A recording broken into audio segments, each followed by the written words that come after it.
Bienvenue dans les coulisses des voix de la Saint-Barthélemy. Je suis Jérémy Kleiss, responsable du pôle podcast de Regard Protestant, et j'ai le plaisir de vous accueillir dans cette discussion avec l'équipe de production après cette balade parisienne d'introduction. Je suis aujourd'hui avec l'historien Jérémy Foa, auteur et narrateur de la série, maître de conférences en histoire moderne à l'université Aix-Marseille. Bonjour Jérémy. Bonjour. Merci de nous accueillir à Marseille. Je suis également avec Antoine Gouritin, réalisateur et coordinateur du projet. Bonjour Antoine. Bonjour Jérémy. Jérémy, toutes les voix que l'on vient d'entendre n'appartiennent pas à des personnages de fiction comme on pourrait peut-être l'imaginer à l'écoute, mais bien à des Parisiens qui ont réellement existé ?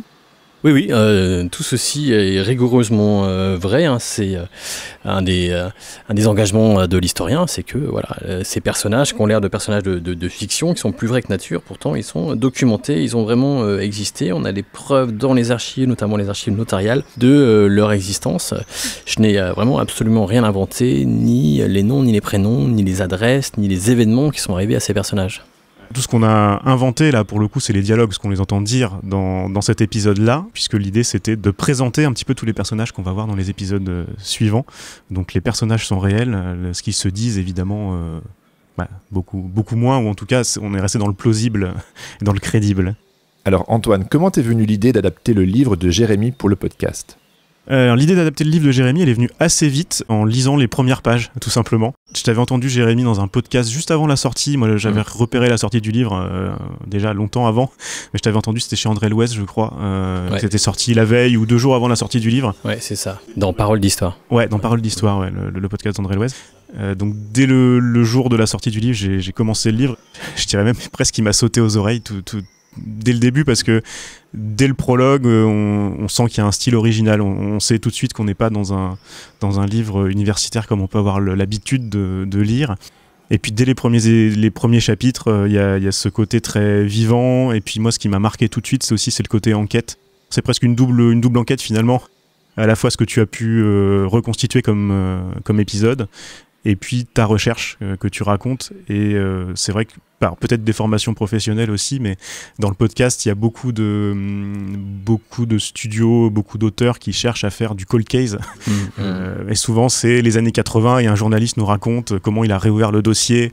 Et ben là, on était exactement dans la même chose, sauf qu'on était sur quelque chose qui se passait au XVIe siècle, à Paris.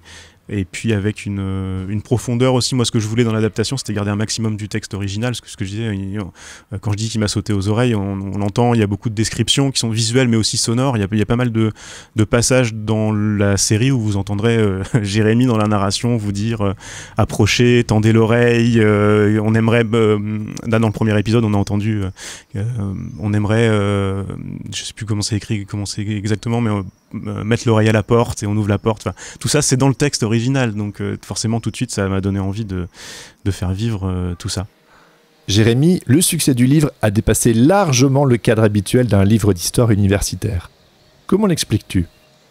Alors c'est toujours difficile d'expliquer le succès d'un livre, mais on peut imaginer quelques pistes. Je pense que la principale raison, c'est ce dont Antoine vient de parler, c'est que c'est à la fois une enquête, mais c'est aussi un récit d'enquête. C'est-à-dire que l'enquêteur apparaît enquêtant.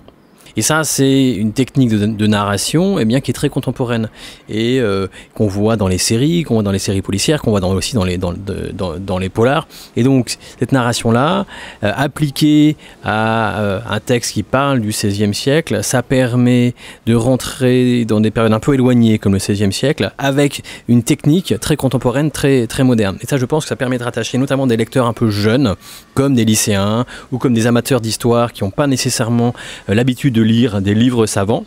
Ça permet de les accrocher. L'autre raison, je pense, du succès, c'est que c'est plein de petits chapitres. Et c'est un peu moins effrayant pour un lecteur non universitaire de s'affronter à des petits morceaux plutôt que de longs pavés d'écriture.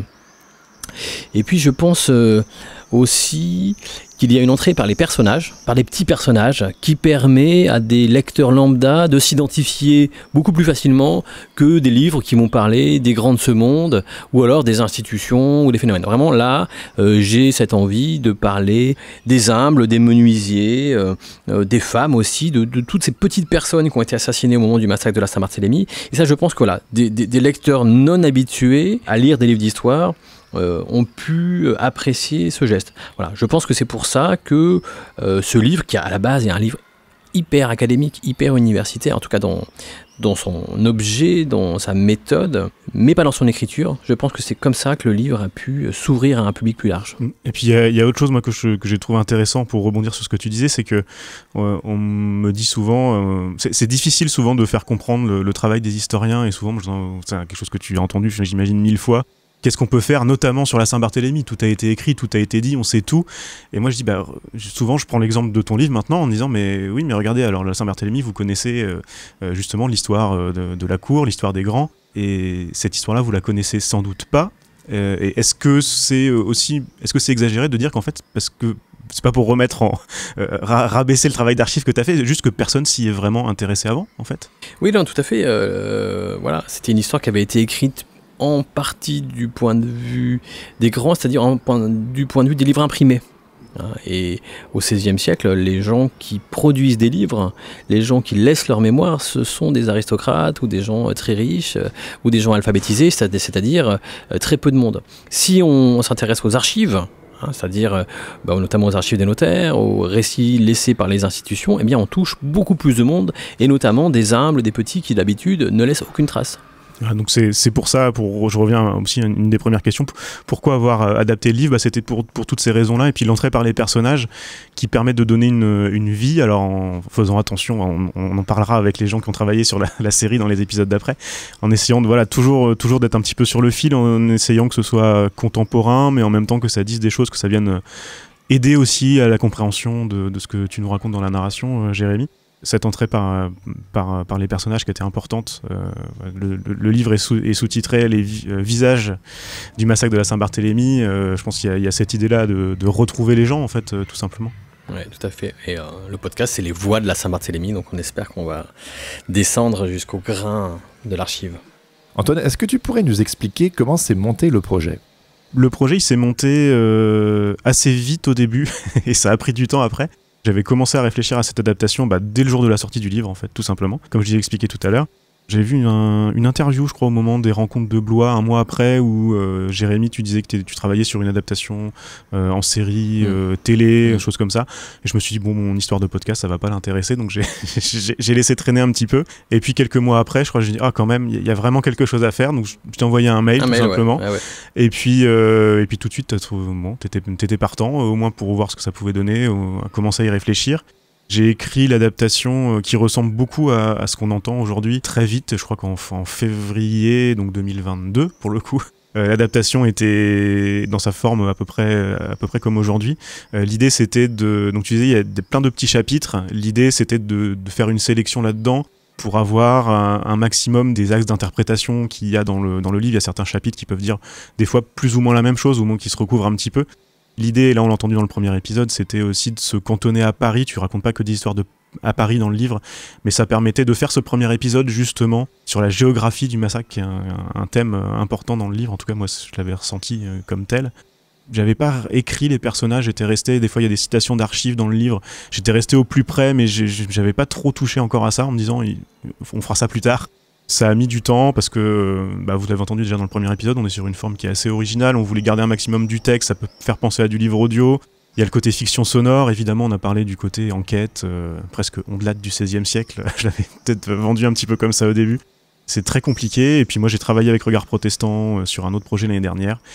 Quand je leur ai dit que j'avais ça dans les cartons, tout de suite ils ont été intéressés, et puis ça s'est lancé assez facilement, et puis on a eu du temps pour le mettre en place, les moyens pour avoir du monde pour travailler dessus aussi, la musique originale, l'écriture de dialogue, tout ça, donc ça s'est monté, ça a mis du temps à démarrer, et puis après on a eu beaucoup de facilité finalement avec l'engagement de Regard Protestant, ça c'était génial.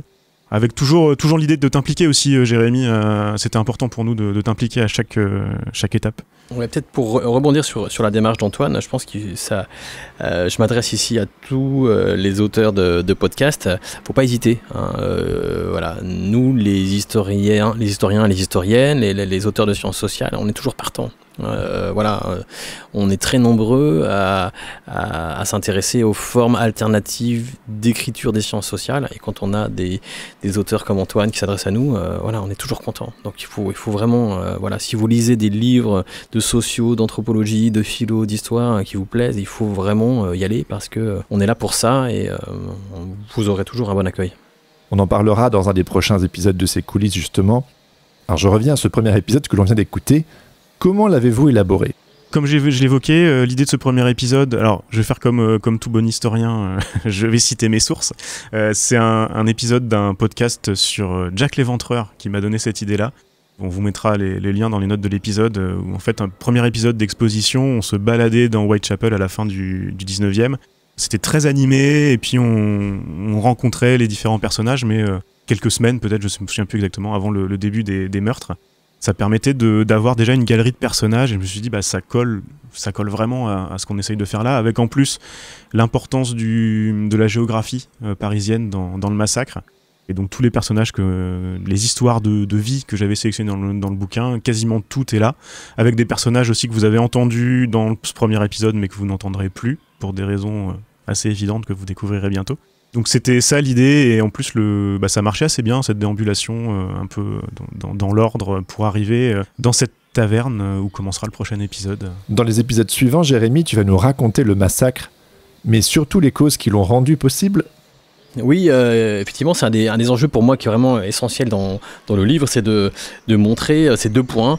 Que le massacre n'a pas été prémédité par Catherine de Médicis, donc personne n'a décidé un beau jour ou une nuit, personne n'a comploté pour dire qu'on allait assassiner les protestants. Pour autant, si ce massacre n'a pas été prémédité, il a été préparé. Donc il y a un certain nombre de causes, et le livre et le podcast aussi remontent un petit peu en arrière pour saisir ces causes, et notamment ces hommes, les tueurs. On va en voir un certain nombre, Thomas Croisier, Claude Chenet, les tueurs qui depuis plusieurs années s'entraînent à persécuter les protestants. Pour moi, c'est la cause principale, c'est ces hommes qui sont des harceleurs, des persécuteurs. Je suis très content que dans le livre ils aient une belle place, et que cette place, on la retrouve dans les épisodes. À travers les histoires, non pas de la cour, comme on l'entend souvent quand il est question de la Saint-Barthélemy, mais bien des Parisiens ordinaires. Oui, des Parisiens ordinaires, parce que c'est très important. On dit toujours que la coupable, c'est Catherine de Médicis, ou alors c'est le roi Charles IX. En réalité, Catherine de Médicis, elle est bien incapable de dénicher un protestant à Paris. Elle ne sait pas où ils habitent, elle ne sait pas à quoi ils ressemblent. Qui est capable, à 3h du matin, le 24 août, d'aller chez quelqu'un pour le sortir de son lit et l'égorger ? Eh bien, des gens qui savent déjà où habitent les protestants. Et ces gens qui savent déjà, c'est leurs voisins, c'est des Parisiens ordinaires qui ont constaté à telle ou telle date que leurs voisins n'allaient pas à la messe, que leurs voisins étaient absents pendant les périodes de conflit, que leurs voisins faisaient baptiser leurs enfants au temple. Voilà. Tout ça, c'est les Parisiens ordinaires qui ont les connaissances essentielles pour massacrer leurs propres voisins. Et je ne l'ai pas dit tout à l'heure sur le premier épisode, c'est a posteriori, parce que l'épisode, c'est peut-être l'épisode sur lequel on a le plus travaillé, l'épisode 1, et c'est celui où il y a le plus de réécriture finalement par rapport au livre, parce que les autres suivent beaucoup plus le livre, même si toutes les descriptions que tu nous fais dans l'épisode 1, c'est tiré de plusieurs extraits un peu partout dans le livre. On s'est rendu compte après coup, c'était pas pensé, mais on s'est rendu compte après coup que ça faisait un petit peu aussi le hors-champ de ce qu'on dit d'habitude, ou par exemple moi j'ai pensé à la Reine Margot de Chéreau, où ça commence dans Notre-Dame, et nous on passe à côté. Et déjà on l'entend déjà dans ce premier épisode là. Ouais, voilà, on contourne Notre-Dame, on contourne le Louvre, tout ça, et on va dans des endroits à mon avis beaucoup plus significatifs, et les bas-fonds du massacre. Et notamment cette taverne où on commencera la semaine prochaine. Merci à tous les deux pour ces éclairages. On se retrouve la semaine prochaine pour évoquer l'écriture de tous ces personnages après l'écoute du prochain épisode des Voix de la Saint-Barthélemy, un podcast du Musée protestant et Regard protestant.